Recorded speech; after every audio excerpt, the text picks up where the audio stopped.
Since we have a little bit of a delay on our program, we're going probably to reduce the concluding remarks to a very brief concluding remark, and we'll try to finish at around 7:20, given that we started a little bit late. So let us get going with our last session.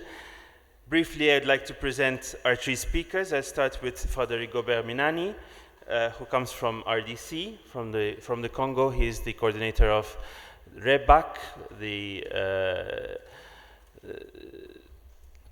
the network for the Congo Basin, which is inspired from REPAM. He has a history of political education and political activism, especially in the Congo.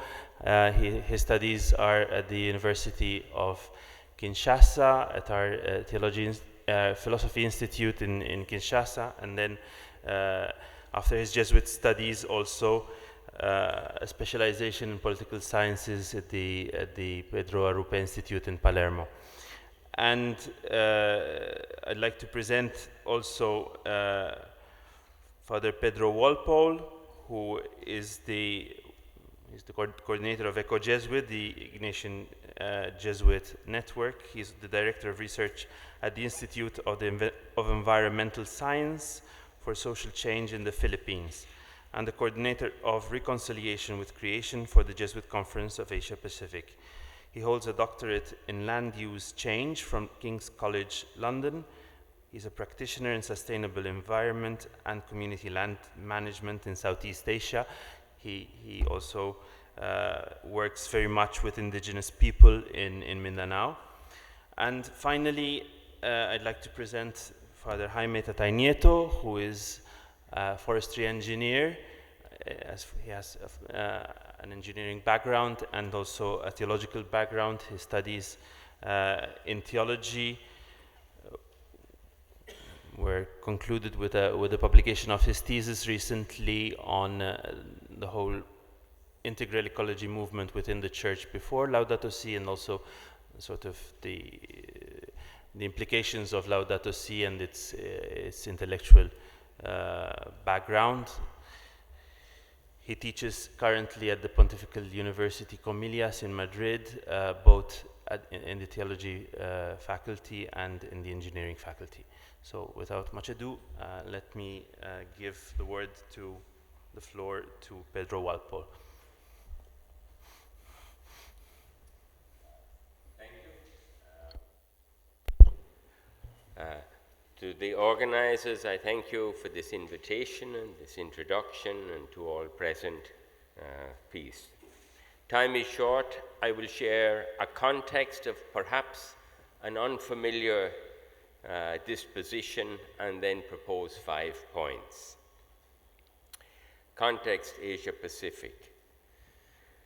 Asia and the Pacific comprise diverse geographic biomes, from Himalaya, the Ganges, on through Indian subcontinent, the Mekong Basin and connecting lands, onto the tropical forests and waters of archipelagos, islands, and atolls that are all intrinsically woven into the Pacific and Indian Oceans.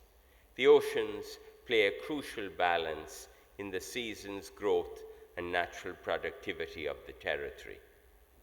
The Pacific, 1/3 of the Earth's surface, is the largest climate determinant on Earth. Asia and the Pacific share a common image in what we call the river above. The Pacific Ocean is the life and the river of all Asia, feeding all rivers, seasons, and lives. The surface area and ocean currents absorb energy and generate thermals and other air flows, forming the weather patterns and events while sustaining their movement westward. The rich diversity of Asia-Pacific is gravely threatened. Recent and growing changes in the ocean due to climate change are driving the extreme weather events and sea level rise, increasing the vulnerability of the people and lands. In this context, a right to a stable climate is being defined. Over 451 million Asians live in or around tropical forests and savannas, and of them, 84 million live in extreme poverty. The Church, in the vast, diversified cultural world of Asia Pacific, faces multiple challenges. Given Catholics are a minority faith of 3%, communication is a further challenge. Yet, in being of the local culture, this gives an opportunity for accompanying and responding to those in need. Global finance, economics, businesses, advertising, and marketing have to promote and learn to live within the ecology of the planet. This is the key principle behind the 5 following proposals. There is no balance possible until the oikos of economics and of ecology are balanced as one household. Whether it is the communist model of capitalism or the Western model that is espoused, the model has to change energy sources and halt land use change. These are 2 of the 9 planetary boundaries where humans need to get a better balance, and we can only do this together in a depolarized techno-society where trust and the common good share in the one fragile reality. 5 proposals from Asia Pacific. 1. Transforming business education. We seek a new kind of education for business leaders, one that enables students to take a deeper look at the current state of our society and incorporated needed change into business purpose. We need to promote opportunities for students to understand how marginalization is sustained by market strategies, and those marginalized have a rightful participation in forming a balanced world. We have to redefine the purpose of commerce or of a development project, where it is locally extractive and exploitive and lacks accountability in society. Moving towards system change means making time to engage communities in a meaningful dialogue where everyone is equal. It requires space to reflect on what are the objectives of society and what it means to be in solidarity with the people and the planet. This involves a deepening process of understanding one's self. Who am I? It is a fundamental step in unlearning some business practices in order to relearn purpose. Business ethics today is sustainability. Guidelines such as UN guidelines in response to climate change need to become global policies for corporate accountability. In an upland community where I live in Mindanao in the Philippines, we have a field course called Engaging Marginalized Communities and Youth in Agriculture, agroforestry, where graduate students of business management visit indigenous communities to dialogue and understand the challenges they face and to listen to their hope and vision for a more just future. A second point is engaging indigenous peoples in the search for integrity.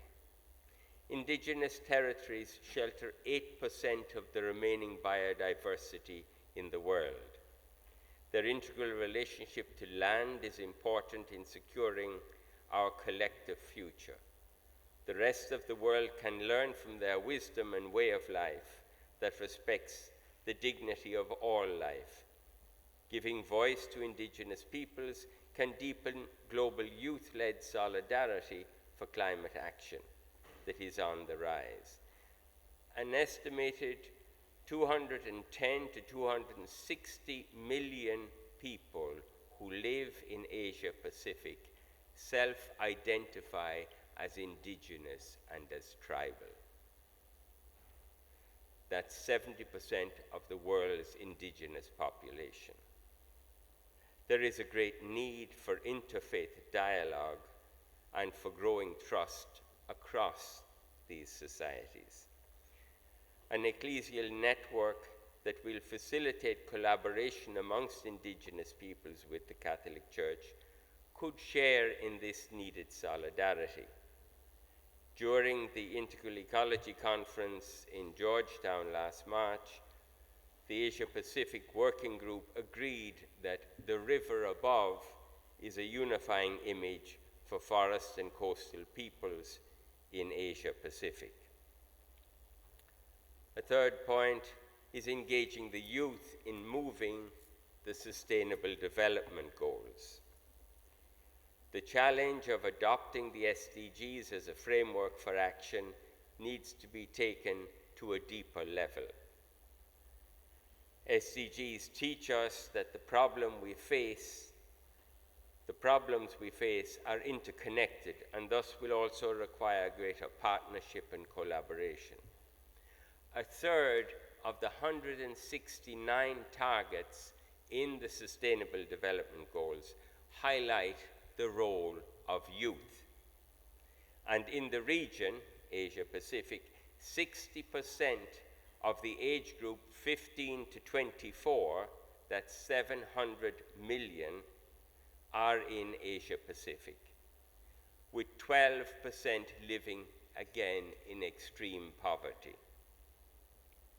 We also see a greater effort in defining how specific SDGs relate to our context. So there's a way of bundling them.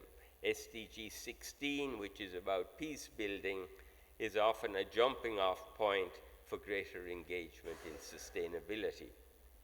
And the global school strike for climate change is gaining traction and establishing a network with local realities.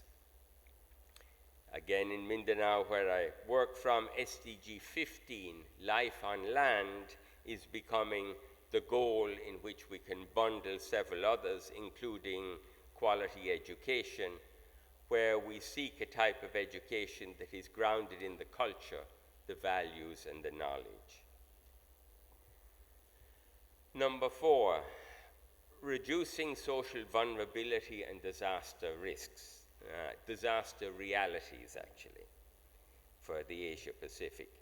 Much vulnerability is reduced when there is socio-economic inclusion of the margins. Our biggest challenge is to include the vulnerable in the economy and so in the response, as it allows people to take basic action for their own safety and resilience. Safer land must be made available, stronger housing, and special awareness of single-parent families are vital responses. Poverty is not just financial, we know, but basically defines what it is to be socially and climatically vulnerable. Most of the poor, when exposed to fluctuations in market or climate, are vulnerable, as they have no financial or physical buffer.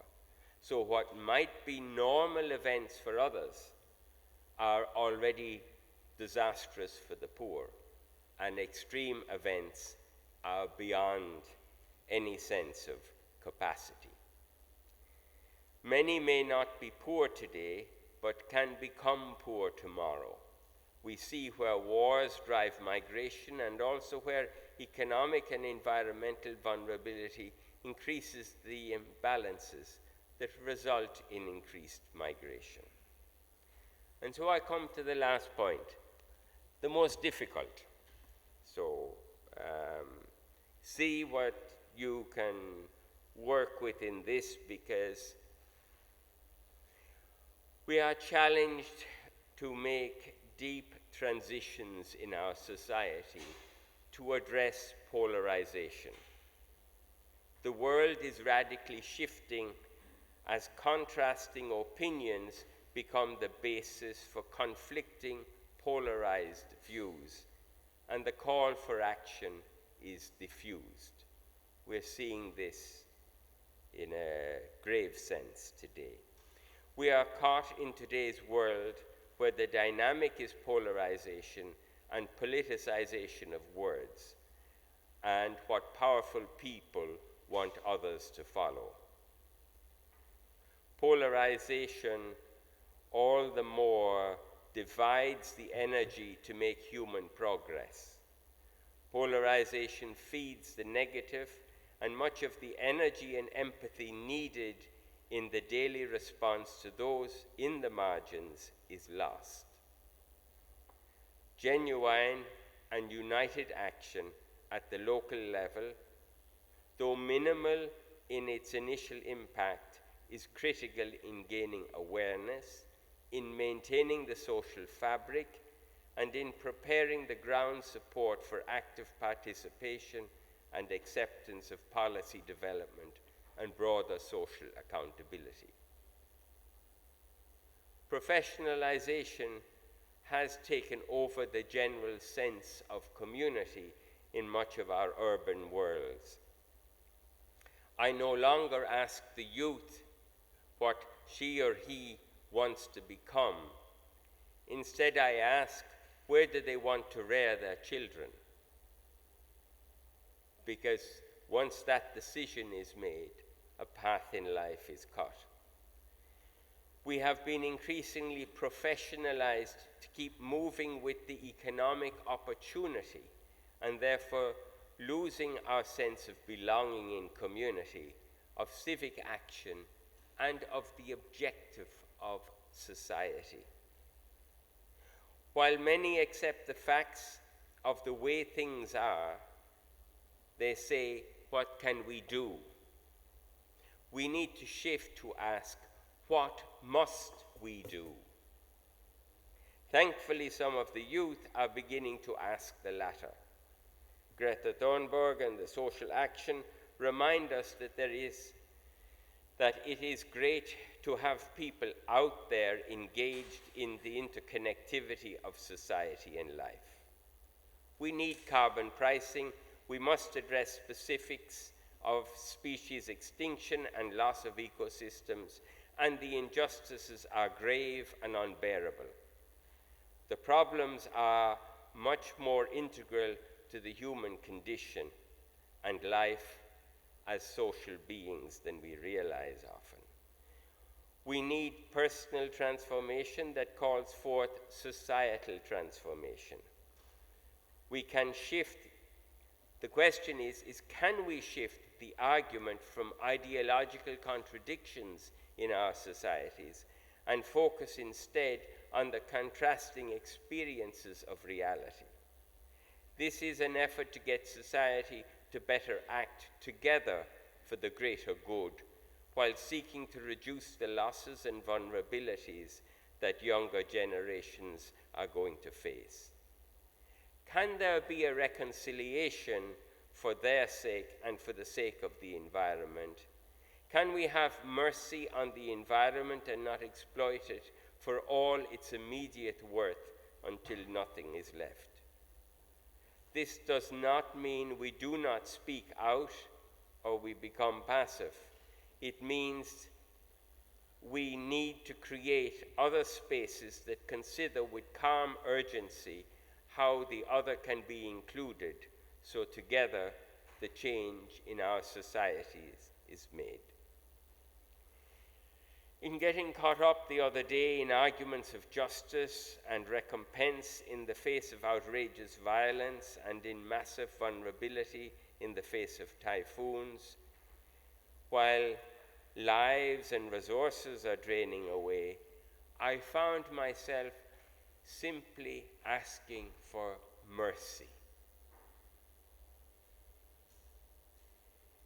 I will not read the words from Shakespeare that came to mind, that come from my childhood. But the quality of mercy is not strained, it droppeth as a gentle rain from heaven. We are crossing a threshold in time, and this we cannot avoid. I see politicized conflict as reinforcing the differences and opposing resolution. While irate forces can be overwhelming, while irrational forces can be overwhelming, and we're seeing this across the world, rational calculations may prove faulty, and exploiting the change by one side or the other can have unintentional consequences, as we're seeing politically globally with the wars emerging. Again and again, lucidity and humility, not mastery of events, are the better human options. Along every step of the way, policy has to be developed with recognition of the contrasting stances and ensuring inclusiveness as much as possible. We need to be deeply aware in the present human context, we are all part of the problem. So as we cross the threshold, change must come from a self-criticism and not from blame of the other. The ultimate human response is to seek change through mercy and with all. Mercy is what we need to survive while continuing to seek answers. The paradigm of change is thus about greater unity in human action, reconciliation with creation, and the recognition that what is needed is mercy. Thank you.